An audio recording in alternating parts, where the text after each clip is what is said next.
Hi, I'm Sue Borison from Your Teen Media, and today I am here with Kristen Carruthers, Dr. Kristen Carruthers, who is a clinical psychologist. Today, we invited you all here to be a part of a discussion. There's been what I consider a pandemic within a pandemic over the last few months. So not only have we dealt with COVID-19, but we've dealt with the murders of multiple Black people at the hands of police. George Floyd was the first person, I think, that's been recognized in terms of this movement, besides Ahmaud Marbury. And we really wanted to find out from teenagers what you are experiencing and what you want your parents to know, your teachers to know. So as adults, we do a lot of talking, and we basically think now it's time for us to listen because there's a lot we can learn from you.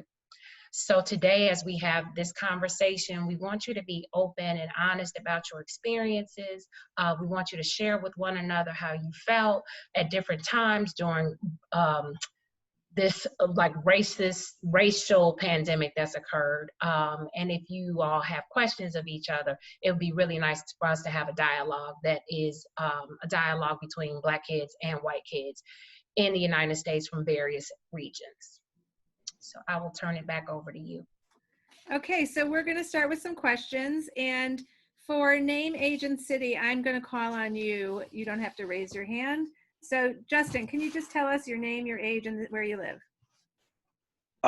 My name's Justin Bridges. I'm 17 and I live in Columbus, Ohio. Gabe? My name's Gabe Stern. I'm 18 and I live in Cleveland, Ohio. Zach L? My name is Zach Lehner. I'm 17. I live in Cleveland, Ohio as well. Marty? My name's Marty Peck. I'm 16 years old and I live in Ventura, California. Maggie? My name's Maggie Huff. I am 18 and I live in Little Silver, New Jersey. Sophie?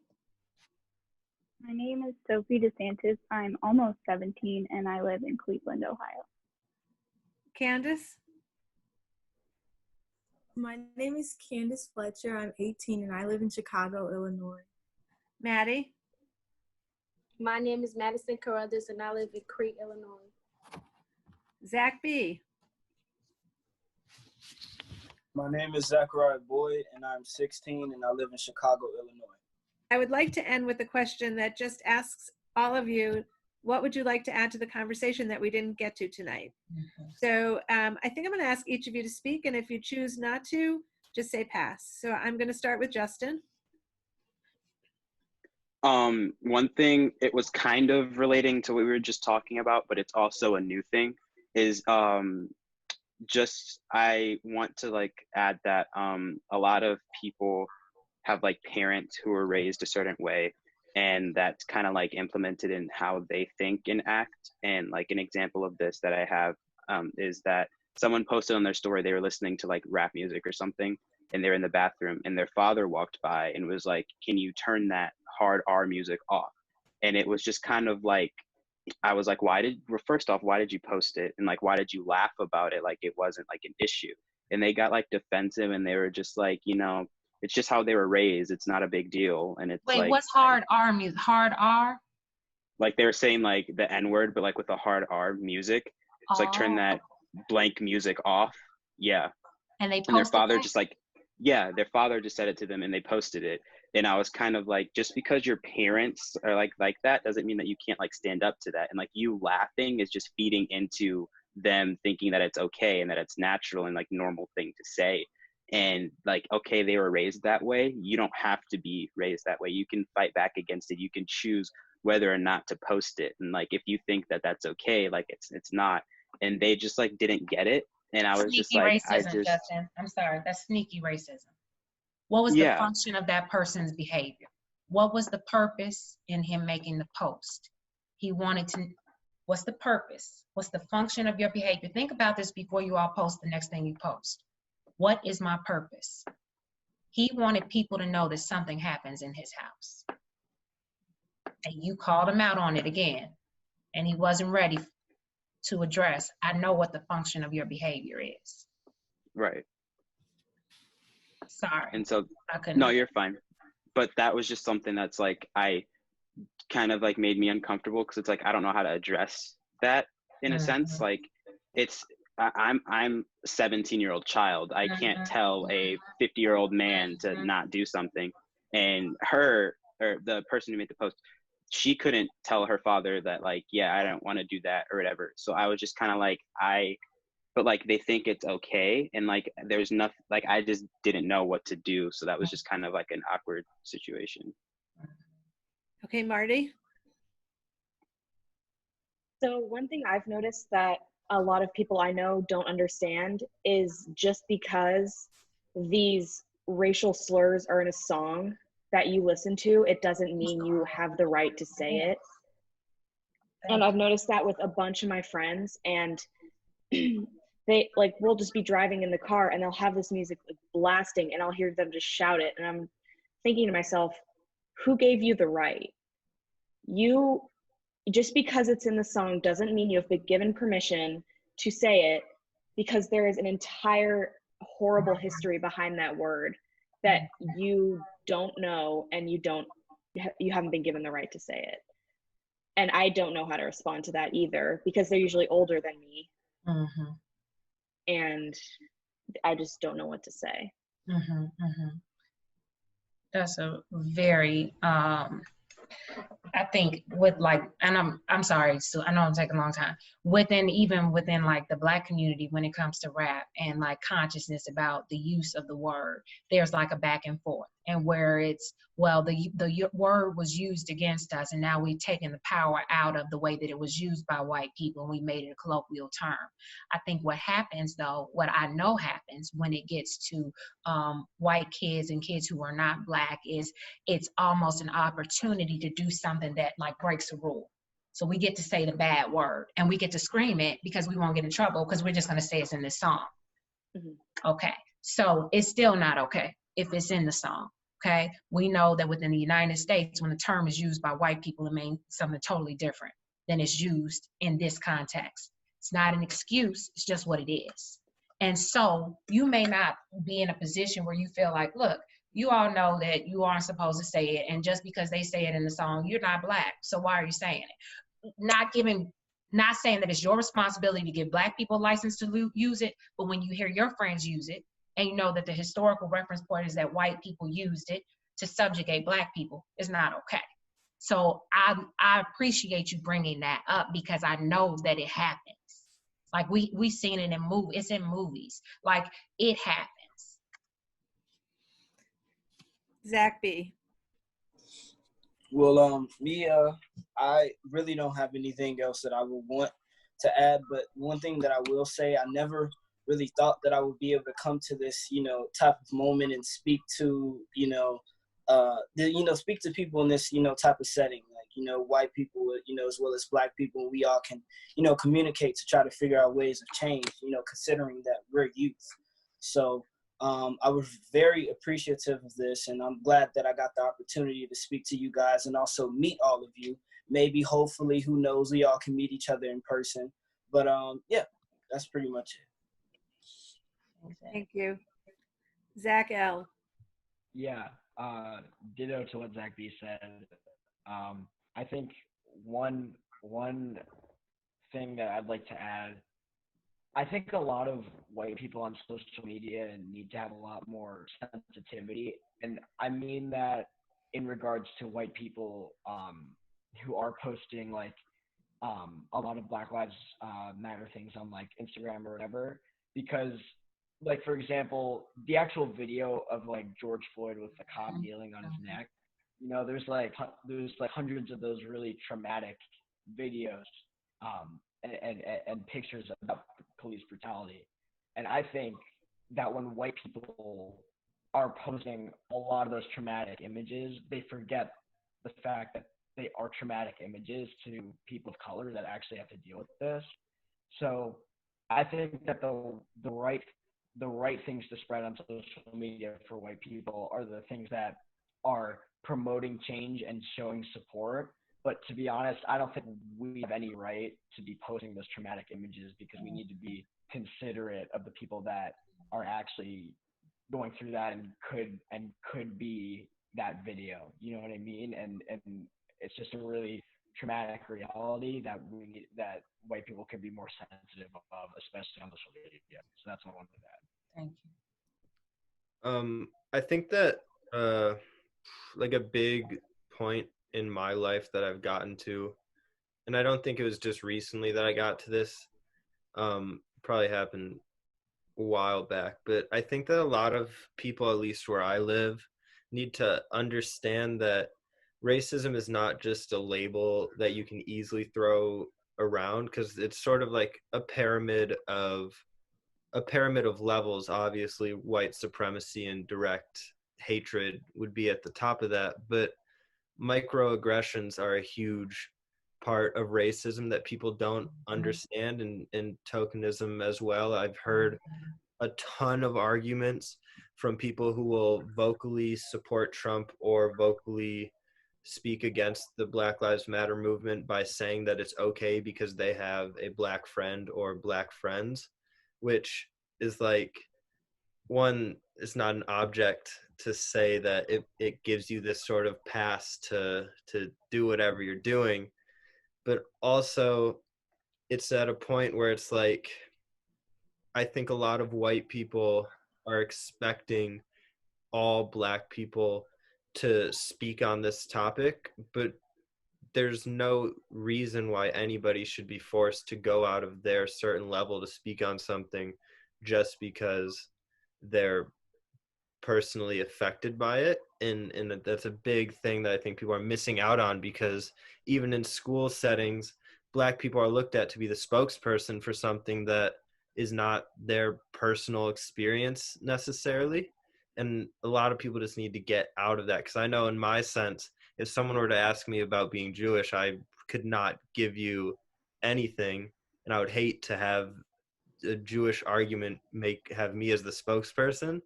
And it goes for all black people, that they don't need to be this vocal leader, because they're living their life and they're going to do as they do. But they, just because they're black doesn't mean that they can speak for everybody, because everyone has their own experience, and people need to stop putting that light, or putting black people on that stage, I guess, of saying this is your story and this is what you have to do. Abari? Yeah, I really agree with everyone. But for me, I think that there's an urgency that we need to do. Like, we need to use our anger, and really form, not just, and really transform that anger into like thoughtful action, instead of just raw anger and raw emotion, because eventually that will go out. But thoughtful action, and really really setting goals to improve your communities, improve your relationship with different races, and really just really striving to have equality for everyone. That is when we could really make change, and really telling other people about your plans, your goals. I mean, I personally don't do this enough with my friends. I don't tell them like, hey, this is what I want to do in life. This is what the steps I'm going to take. And I feel that since I don't do that, I get lost in life, and I just sometimes some days I just don't know what to do sometimes, and I just literally don't get out of bed, because I'm so confused. I don't even know what I want to do in life. And but if I really just take that 1 or 2 days just to settle in and think about who I want to be, who I want to help, who is my posse that I want to have, who I want to bring with me and help me achieve my goals, then that is when I can make change, and we can all make change. Yeah. Maggie? I think something that's really important in this conversation that people don't bring up enough is holding yourself as a white person accountable for things you've done in the past. As an example, there was a girl in my grade that posted on her story common microaggressions that occur in predominantly white private high schools. And she took my school because I go to one of those and was like, oh, everyone at our school should be thinking hard about this right now. And I was discussing it with my friend, and we know that that specific girl has been brought up in a lot of conversations about microaggression, and she's like one of the worst offenders. So we both kind of swiped up and we were like, hey, I just want to make sure you're also self-reflecting, because I've heard your name come up in this conversation before, and it's important not to just call out other people, but also think about what you're doing. And she was extremely defensive and didn't want to admit any wrong. And she was like, well, this isn't about me. I'm calling out the people I know that are racist. And we're like, but you have to think about yourself too. And I think that's just a common theme. People are so ready to blame everyone else and ready to like hop on the excitement train of a new movement and something to do, but they don't actually think about how they're involved and how they've directly affected the lives of Black people. Maddie.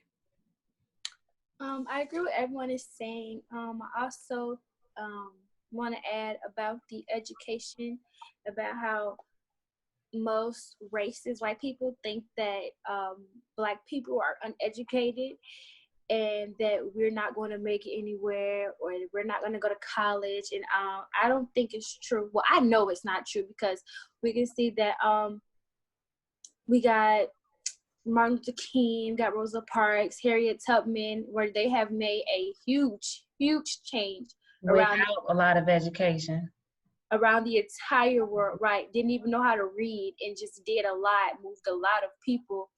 And I just feel like that we have so much success in our culture, with the music and the hairstyles that everybody's wearing.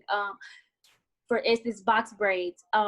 Like I would say that box braids are for Black people, but if you are white and you like box braids, go get your hair done. Like, we're trendsetters, and I think that we should just be happy that, you know, that we get people to do stuff. And even if you are racist, you're still gonna listen to the music that we're putting out there. You're still gonna go get your nails done this way, your hair done this way. You're still gonna talk the way we talk. So I feel like that we still have a lot of excellence brought to our name and stuff.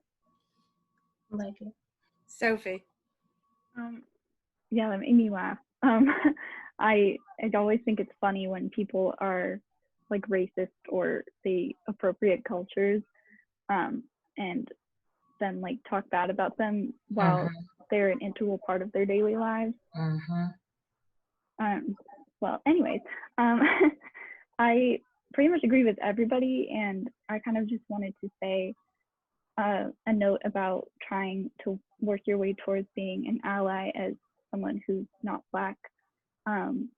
First of all, you can't call yourself an ally. It's a title that you earn.